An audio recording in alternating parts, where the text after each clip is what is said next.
You're listening to a Countout Podcast.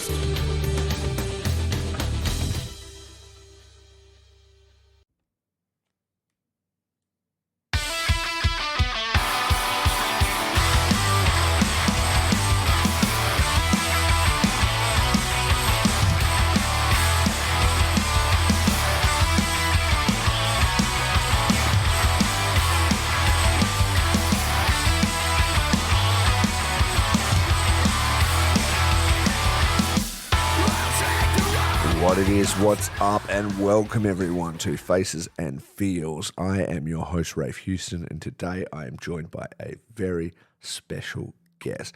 He is one of the voices of ICW No Holds Barred, of Expected, oh fuck, I've already fucked up Struggles Company, ETU Wrestling, Expect the Unexpected Wrestling, Remarkable Wrestling, PWJ. He's all over the place. It is Iron Jack Solomon. How are you today, my man?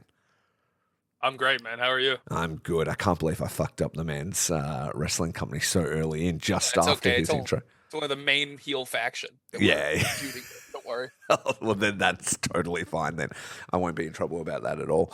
So, Iron Jack, very excited to have you on, man. I've been listening to your commentary since you first started. So I'm very excited to get you in here and find out how you made your way onto our airwaves. How's that sound? Sounds good to me. Sounds good. So we've got lots coming up, but let's rewind all the way back to the start. When you think back to how you got into professional wrestling, when you think of some of those first faces that caught your attention and made you fall in love with the kind of insane but also magical world of pro wrestling, who jumps out at you? So I got into wrestling properly a lot later, I think, than because like you made an educated choice as an adult rather than like say, exactly. Yeah, okay. Yeah, no, my I remember I have like a very distant memory of watching Batista versus The Undertaker at Mania one year at an auntie's house.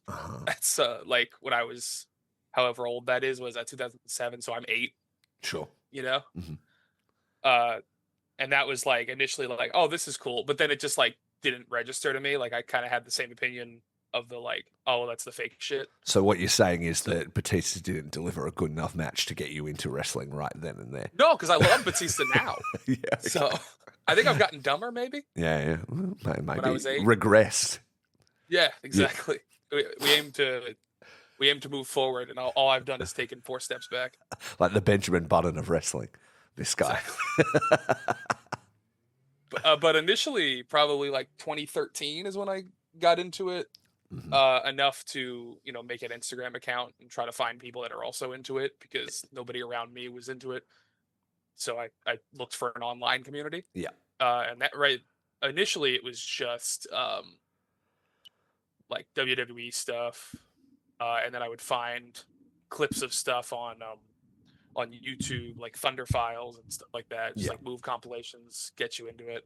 So probably at that point, it was just like Rey Mysterio, Daniel Bryan, that kind of stuff. Mm-hmm. And then the thing that made me expand beyond that was when Kenta debuted for NXT. Sure. Because for whatever reason, I don't know why, he just caught my eye. He like, they made him out to be a big deal when he debuted, and I had never heard of him. So I was like, who the hell is this? Mm-hmm. So I Googled, and it led me to Kenta versus Kenta Kobashi, which I found on YouTube. I watched everything on that YouTube channel, fell in love with Japanese wrestling, led me to independent wrestling, and now I'm going to Japan to call Jun Kasai. Yeah. So it's kind of insane how that works. It's just so easy, really, when you put it that way. Step 1, step 2, step 3, profit. There you go. It all works out. That era of NXT, like when Kenta came in, like when they were first starting to step up at NXT, and you were seeing Prince Devitt and, Kevin Steen and, all these guys, El Generico, debut for NXT, really, I think was like a gateway for when WWE can do their best work. And it worked the same for me. Like I was getting into stuff and starting to go a little bit deeper in wrestling. I'd already just discovered New Japan thanks to, I don't even know how it must have been NXT first. because Prince Devitt made me find out what the Bullet Club was, and then it was around the time that AJ Styles and Shinsuke Nakamura had their Wrestle Kingdom match, which I watched that Wrestle Kingdom, and then I was like, what the fuck is this? This is like everything I've ever wanted in wrestling. And then, you know, it snowballed from there. I feel like, I don't know, with meddling and things like that, NXT sort of lost its way for a bit. I haven't watched it like in a long time, but in that early era, they were doing some pretty awesome shit, I think. Yeah, definitely. I think in retrospect, it very much felt like Ring of Honor. Yes. When you go back and you watch those old shows, obviously a lot of the same guys, Uh-huh. but it kind of had that same feel of like the kind of what we try to do with ETU with like the premium indie with a budget. Yeah. Though we seem to make it worth without one. Yeah, So, yeah. We don't got Fed money, unfortunately. Yeah, well, that's exactly right. I do think that as where the Fed is like now, and with kind of Triple H in charge and things like that, and as he is, I don't know, looking to expand, and there's kind of rumors about maybe more expansion and heading towards Japan again. He's been trying to sort of get in there for a while. I do feel a little less nervous about it, I think, than if Vince was in charge from back in the day, because I do think that he does seem to be a genuine fan of wrestling. You know? Yeah. Maybe. I think it's a fair assessment, yeah. Yeah, exactly. I don't know how that'll plan out. I don't know how I don't know. I think knowing like Japan like I do, like things that are traditional and like have been there for a long time and stuff, I think will always stay. I don't think they're the kind to just like, you know, burn the indies to the ground and just be a WWE territory. You know what I'm saying? They need feeders, you know? Yeah, exactly right. It's all going to work out. So after watching that and getting into, I mean, we already covered we could wrap up the episode really, watch wrestling, you know, get into Japanese wrestling, call it, go to Japan. That was very easy. But if we zoom in a little bit deeper than that, how did you make the leap into commentary, or even just being involved with wrestling? You know, because you spoke about trying to find a community online and things like that. Nobody you knew really knew it. Much the same for me. I mean, I growing up in Australia, and it wasn't even on TV here, you know, when I was younger. And so I was like getting magazines or like renting VHS tapes and things like that. How did you continue to sort of go deeper and maybe find the independent stuff like that? It's pretty much all through Instagram initially. I made like a little account where I talked about wrestling, and I would do these long write-ups because at that time I wasn't doing anything. But when I went to college, I have a history background, so writing long, like trying to be compelling accounts of matches, of times, of the history of a company, something like that was really fun for me. So just doing like I'm a kind of person where once I get into something, I need to know everything about it. Sure. So with that kind of thing, it was like, okay, I'd be sitting there on my phone, you know, Googling whatever, Pro Wrestling Noah, click a link, keep going, click a link, keep going. That would be, you know, nights. Yeah. So that would be the way that it would go. And you just get like immersed in it, and then you're watching the matches as well, and you can feel the story going. Yeah. And even the commentary, which I didn't understand, I don't understand Japanese. You kind of got a sense of when things were important. Yeah. And being able to tell that story felt very compelling to me. It's something that I've wanted to do. I like talking. I like hearing myself talk, unfortunately, to the unfortunate of everybody else. And getting involved actually with independent wrestling was pretty much all struggles. Yeah. Like he got involved, and he jokingly calls me his young boy. That's probably the correct term. Yeah, sure. We're all a struggles young boy in one way or another. Yeah, exactly. And he'll tell you. He absolutely will. He I mean, you probably know through just mutual conversations and stuff, he really played a big part in helping me sort of find my way into podcasting, because I was much the same as you. Like I like knowing things about things, and when I get like right into something, I'll go through waves of like, there's a thing I'm really into, and so that is the thing that I'm kind of obsessed with knowing everything about, and then it's out of my control. My focus will change, and then I no longer care about that thing, right? And then I'm then I'm on to the next thing. Wrestling in kind of a wild way is the thing I've been the most consistent with for kind of my entire life, of all my trivial pursuits, you know. It's always, and I've had my ups and downs with it, but I always keep finding ways to sort of refresh my interest, be it a new company, be it new talent, be it the podcast endeavor, into commentary, whatever it may be. I keep finding ways to make myself focus on it and like enjoy it. But yeah, I used to, in the same way that you did, I had gotten into New Japan. I had gone to wrestling. I discovered deathmatch wrestling in Japan, and so I wanted to know more about it. And I was like Googling different American wrestlers that I'd seen on like a GCW show that had been recommended or whatever. And I think I Googled something like Jimmy Lloyd or something like that, interview or whatever, and found sort of like a back way into the Spotlight Series feed, and then started listening to Struggs. And then, being who I am, I then go back to the start and listen to like everything, because I need to understand the history of everything. And yeah, exactly. Yeah. And then he used to always say, and he's way more encouraging to people than I am, which, I mean, I feel a bit bad about. I should probably say the similar kind of things on my podcast. But he used to always say, like, anybody could do this shit. It is a great way to, you know, get to know people and to, you know, express your hobby. And if you ever want to do it, like, message me. I'll help you. I'll tell you what you need, whatever. And I did. And he was very generous with his time and gave me, you know, advice and things like that. He was just really cool. And I imagine it was kind of the same for you. Did you meet him through Instagram, or did you know him through like other means in life? I mean, you guys are all American, so you might just run into each other on the street.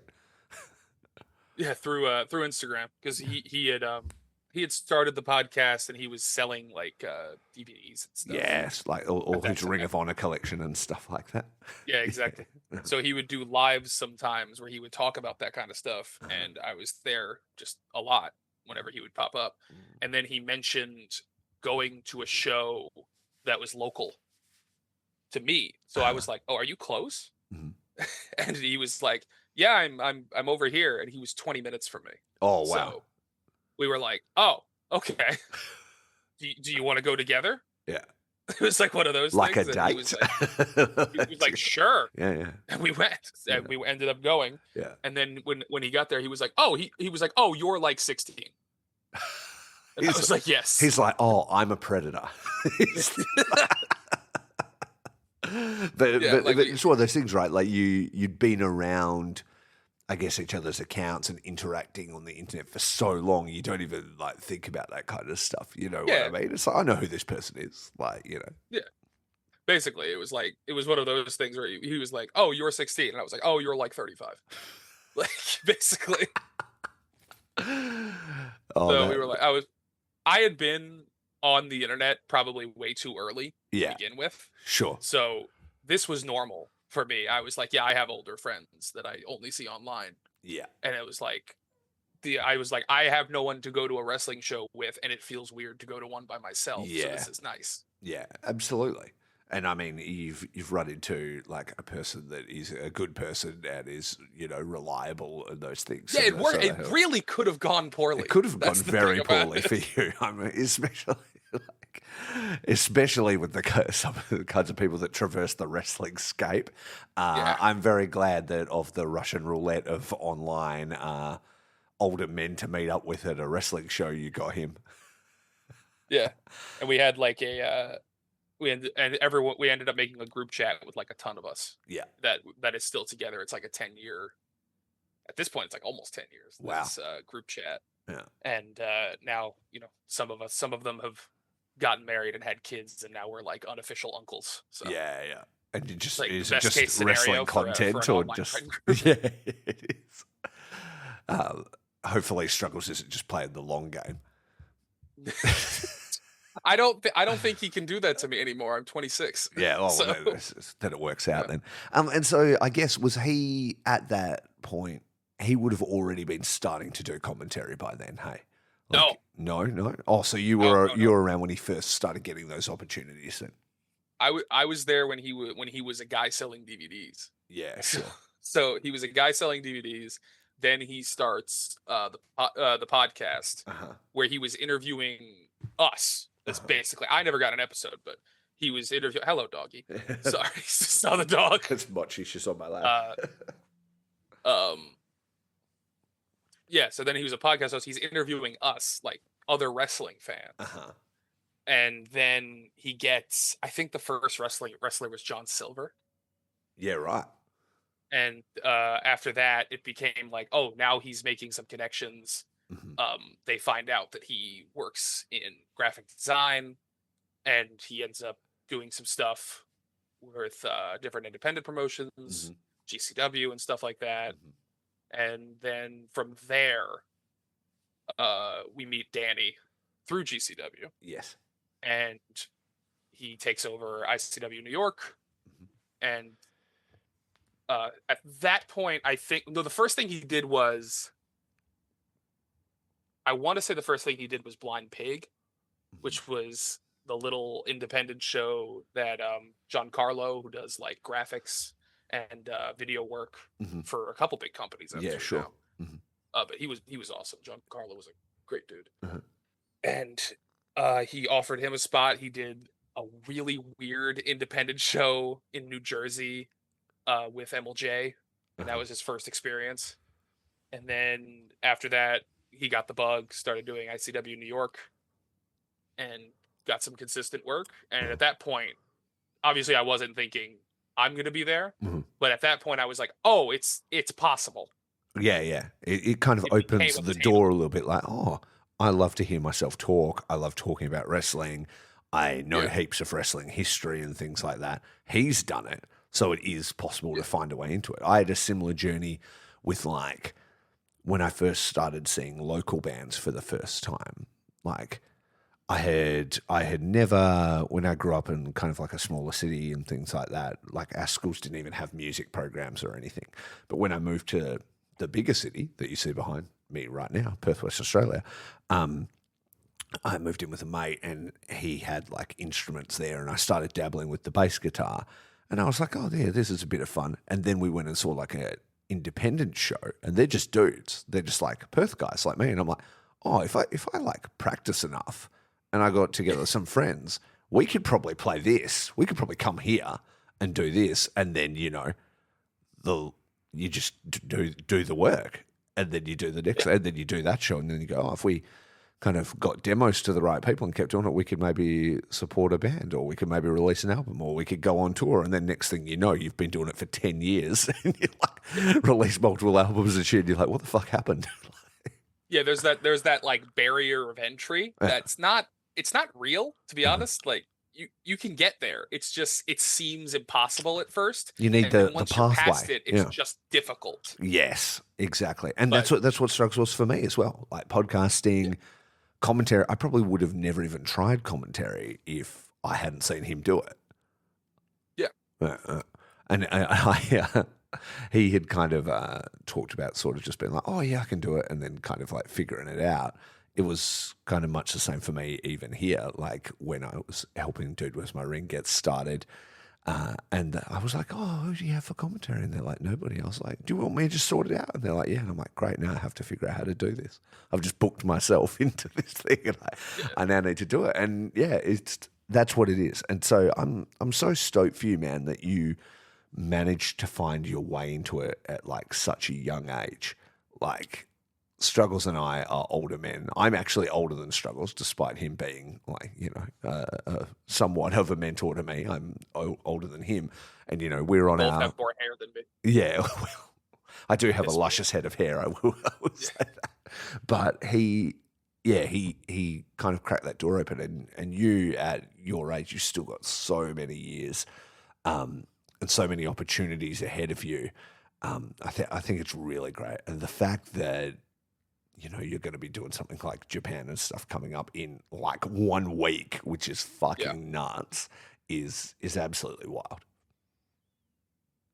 Yeah, it's I always I don't have necessarily like imposter syndrome Mm. because I it literally my thought process is I don't think this is that hard. Yeah. Once you're there, Mhm. it's like you're in it. I'm having fun. When I'm doing commentary, I'm having fun. It's work. Like I enjoy doing it. Yeah.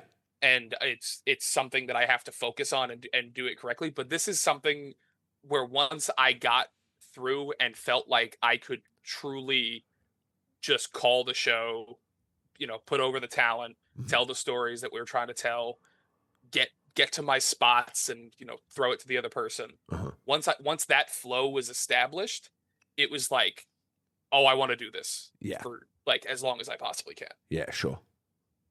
It was one of those moments where it like clicked for me, and Mhm. not a lot of things were clicking at that point. Yeah, yeah. Well, that's so awesome, and like being where you are, and like the opportunity you have to start putting in those reps, and like I mean, I listed off a bunch of companies right at the start. It's one thing to maybe have like a doorway through connections and through networking, things like that. It's another thing at all, like altogether, to keep it and to then expand, and more people to hire you, and things like that. You know what I mean? So I do think that you can let go of that imposter thing, like completely at this stage, because you're putting in the reps, and you've called whole shows like on your own, which is crazy. Yeah, Joey Styles, that shit. Yeah, absolutely. I haven't had to do that just yet, but I also like to talk a lot. It's not high on my list of things to do. Like I'm sure I could. I started the podcast just talking to myself, so I'm sure I could just keep banging on for ages. But I'm sure it's a lot more work. Yeah, I mean the first one I did that with Mhm. was at the H2O Wrestling Center, so you don't have a monitor. Oh wow! So I'm Jerry used to just that. let me talk. Yeah, So he threw it. He would throw it to commercial, and I don't know. yeah. So so I'm just going. Just bagging along for ages. Yeah, I went back and watched, and I was like, I was like, it just stopped in the middle of a sentence. Because I'm like, oh, here we go. We've had an amazing night of wrestling, and then it just cuts to the fucking buy the merch. That's so rough. That's the thing. That's the other thing to talk about as well, is that you've done it live to like the internet. Like everything I do, because I live in the other side of the world and in the sticks and stuff. Everything I record, though I record a lot of it live, it's recorded to post, and then things get edited. So usually we'll just record it match by match kind of thing. Like it finishes, and then we'll go to like the next one, restart up, when the music hits kind of thing. It must be an entirely different thing to just keep banging on, and just absolutely talking it. I way prefer it though. Now I've done both. Now we did post commentary for the UK shows, and then I've also done post commentary for this promotion in New York called Wild Zero. Uh-huh. And it's such a different experience from just calling live, because Yeah. I mean I've been lucky because most of the time when I'm doing it, I'm calling with Struggs, and we've been friends for 10 years, so it's easy. You're just talking with your friend about wrestling, Uh-huh.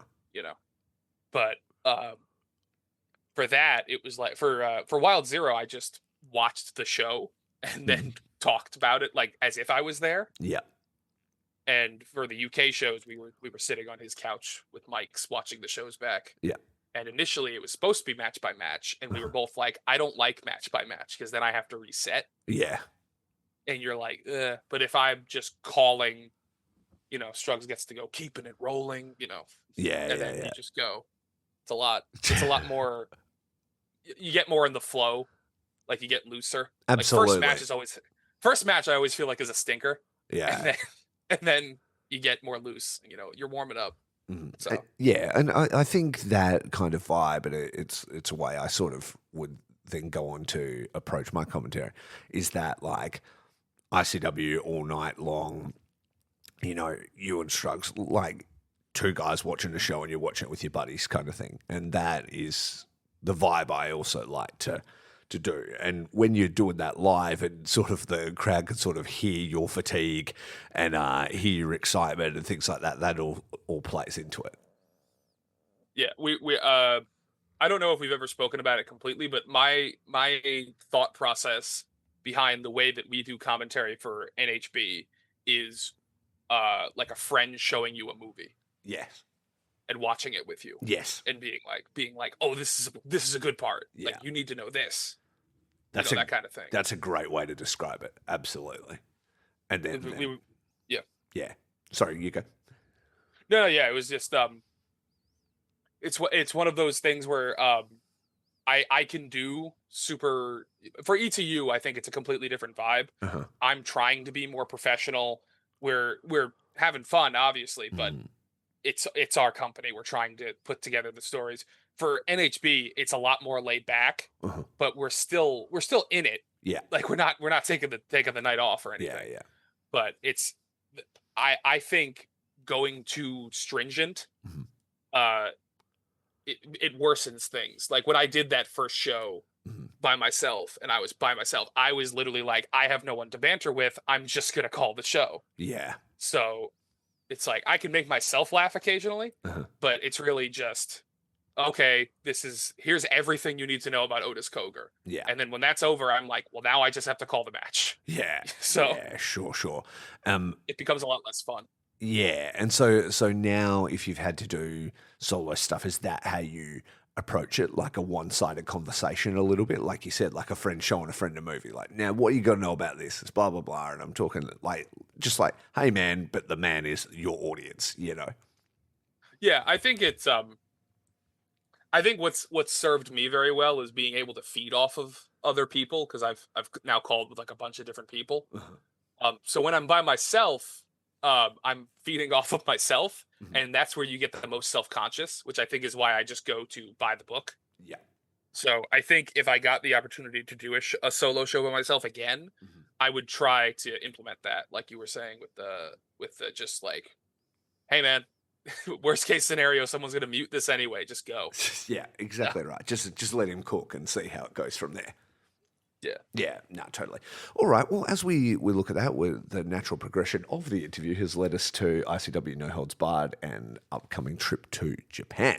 I'm going to be there. You're going to be there. It's all going to be very, very exciting. Tell me a little bit just about your thoughts on what it means to finally go to Japan, let alone be working there for wrestling. I am your typical white man from America, so naturally Japan has always been a goal to go. I've been fascinated with it for a while, and then when I found out that the thing I like, wrestling, has an entire culture around it in Japan that has its own special kind of wrestling, and I really like that kind of wrestling, it was like day one, I want to go. And so getting that opportunity from Danny was very exciting. It was very overwhelming, but at this point, I want to get there. I'm like antsy. Yeah. Like something's going to go wrong and I'm not going to be able to go. And like, even if I fuck it up, I can say I went, and then I'll be encouraged to smash it the second time, that kind of thing. Yeah. You're not going to fuck it up. It is going to be totally fine. You've got, your crew around you. You're essentially taking your familiar and safe space with you to perform that as a traveling show in another country, which is pretty amazing. Like it's the best way to do it, and to start to make your connections and do those different things is to do it in your place of strength. And so I think you guys are going to have like an amazing time, dude. I'm really excited. Yeah. It's getting to the point now where we're like close. So everyone's like a little stressed out about like getting to everything.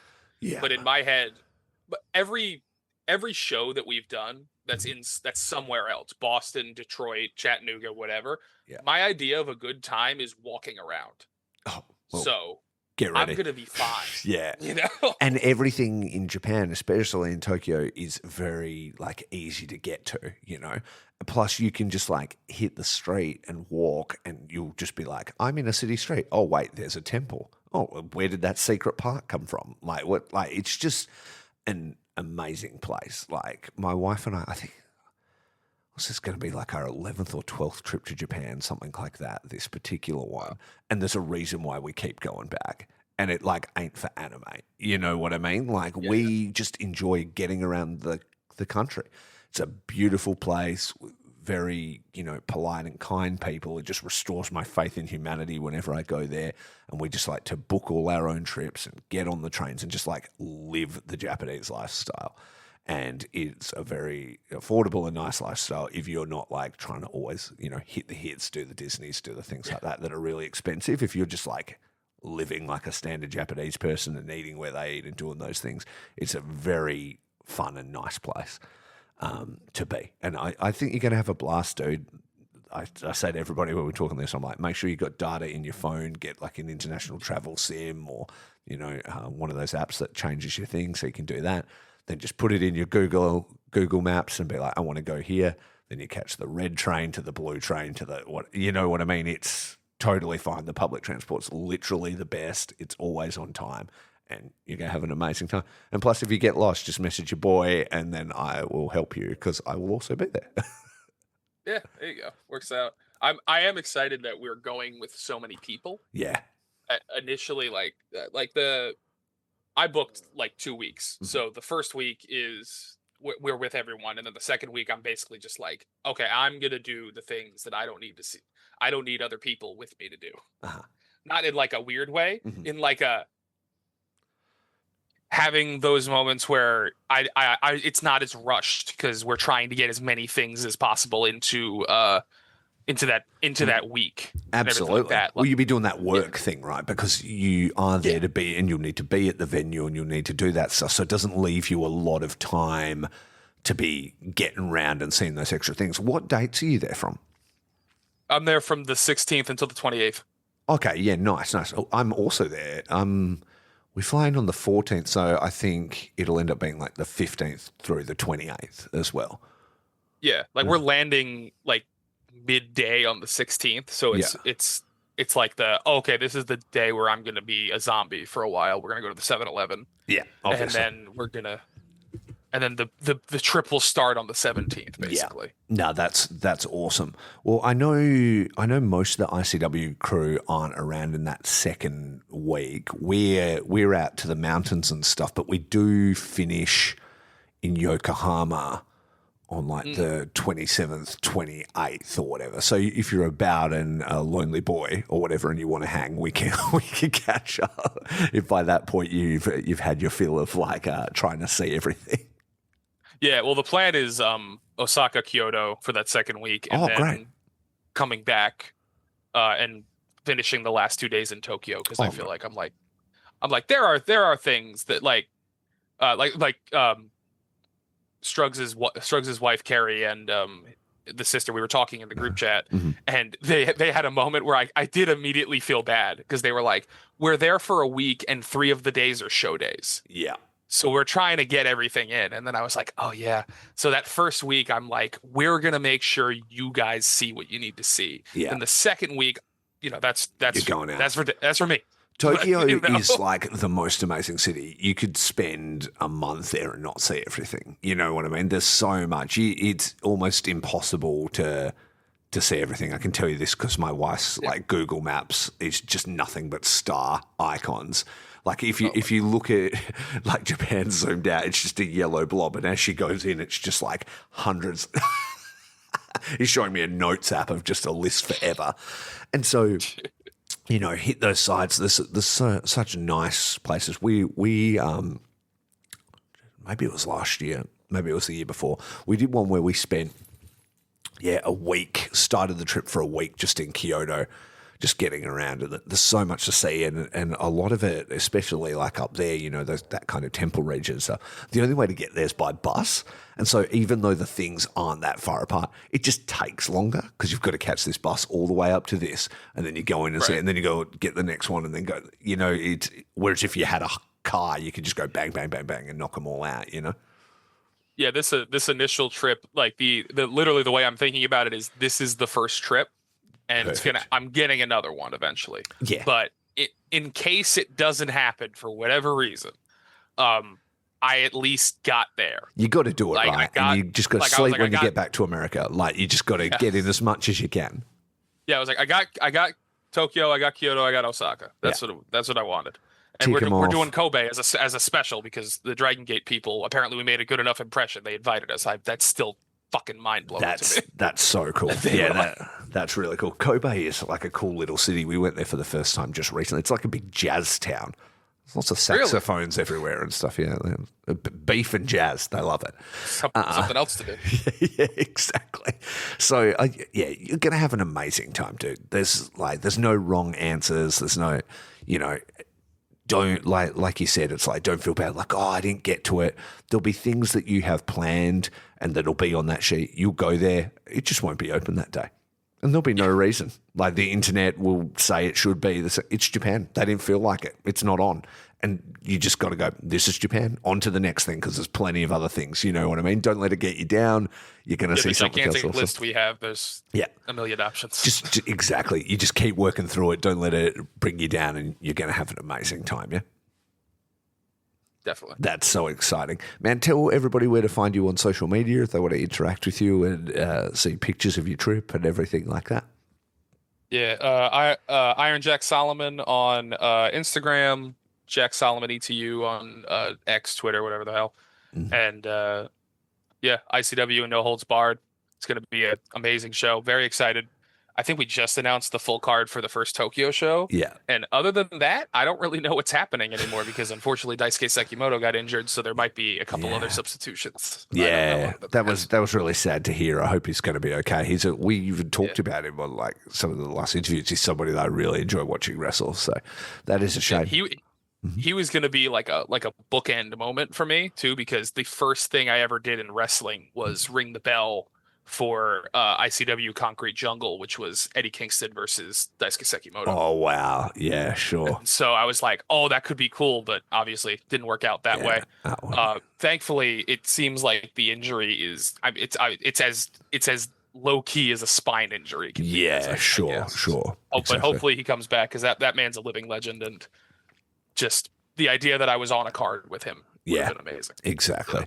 Our first, when we stumbled into our first big Japan show, before seeing like our first big death match, he was the strong champion at the time, and wrestled, and he made a huge impression on us. I think I completely agree with you, and I'm sure that moment will come back around. Especially, you got to go back to Japan again, so hopefully it'll happen, and hopefully this tour begins to open a gate for ICW No Holds Barred. You'll notice I didn't say door. I didn't go for the easy fucking fruit of that bullshit. You went for the Dragon Gate joke, though. Exactly. That's where we're heading. But hopefully that opens, relationships and stuff where maybe it turns into like an annual pilgrimage for ICW, So would be cool. We'll have to see. Sure. Absolutely. Well, Jack, man, it's so nice to finally meet you. I've been watching from afar. Just loving your work and loving seeing your growth and everything. And I look forward to meeting you in person and shaking your hand in just like a week or so.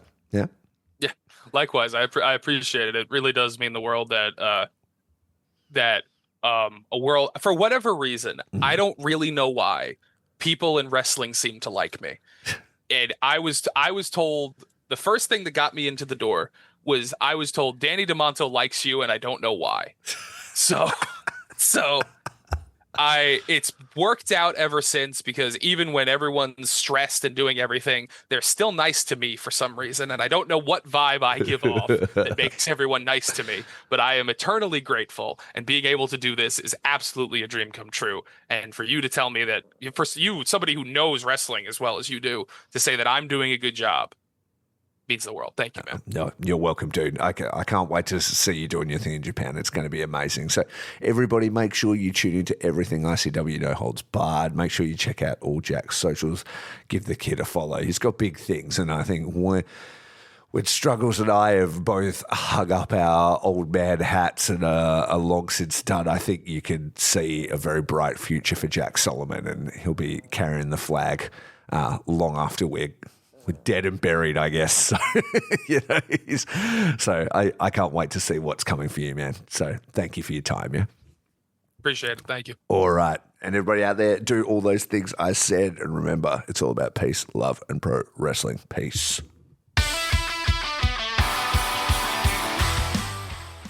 Thanks for listening. Faces and Feels is a proud member of the Count Out Podcasting Network.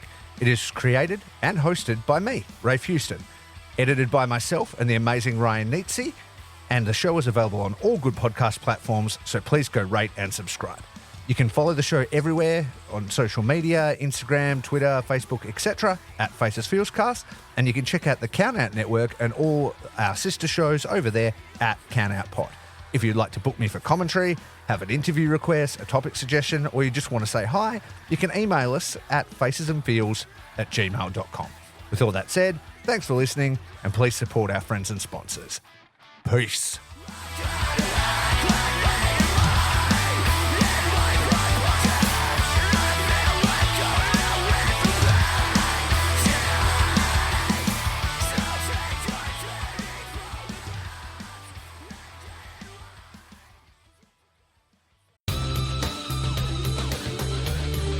This has been a Count Out Podcast.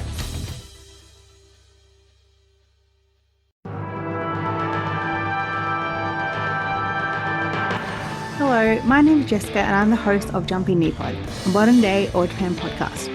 Join me and a guest each month as we cover all that went down in the ring, outside of the ring and everywhere else. Big title matches, tournaments, character arcs, storytelling, feuds and more. It's all covered on Jumping Knee Pod.